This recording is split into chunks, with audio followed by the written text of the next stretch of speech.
لنډ تازه او وروستي خبرونه. ښه راغلاست لیدونکو. دا لنډ مهم او تازه خبرونه په دې ویډیو کې وګورئ او له هر څه مخکې زموږ یوټیوب چینل هم درسره سبسکرایب کړئ.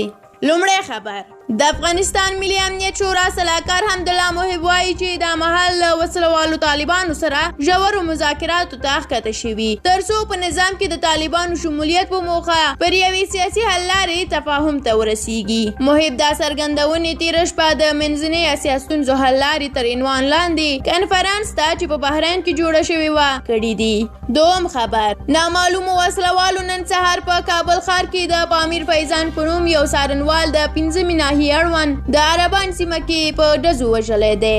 دریم خبر عامه روغتیا وزارت وایي چې په تېرو 24 ساعتونو کې په هرات کې د کرونا وایرس 22 مثبتې پیښې ثبت شوي دي.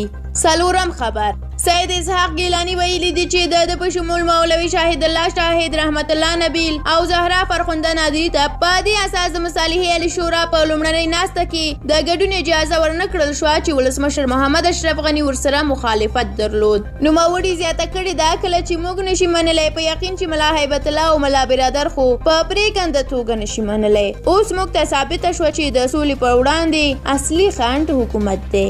پنځم خبر د طالبانو د قطر دفتر بیان نعیم وردک په خپرو کړو ټویټ پیغامونو کې ویلي دي چې تېره ورځ تر غرمې وروسته د دواړو لورو ترمنځ پر اجنډا بحثونه شوي دي.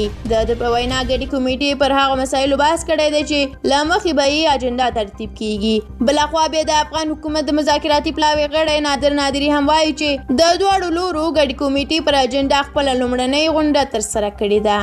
شپږم خبر خلیلزاد د طالبانو له سیاسي مشرانو سره کتلي دي. د امریکا ځانګړي استازي زلمي خلیلزاد په دوحه کې د طالبانو له سیاسي مشرانو سره د پاتې بندیانو د ازادۍ او تورلیست څخه د طالب مشرانو د نومونو ایستلو او د بین الافغاني مذاکراتو پر وروستي پرمختګ خبرې کړې دي.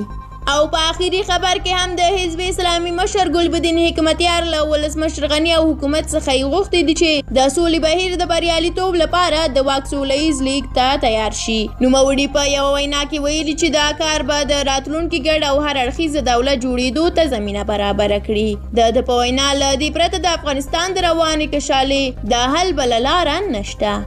له تاسو ډیره مننه چې دا لنډ تازه او مهم خبرونه مو تر اخره ولیدل. که د دې لنډ خبرونو په اړه نظر لرئ په کومنټ کې زموږ سره شریکولی شئ. د همداسې نورو لنډ خبرونو د لیدو لپاره زموږ یوټیوب چینل درسره سبسکرایب کړئ. تر بیا الله مو مل شه.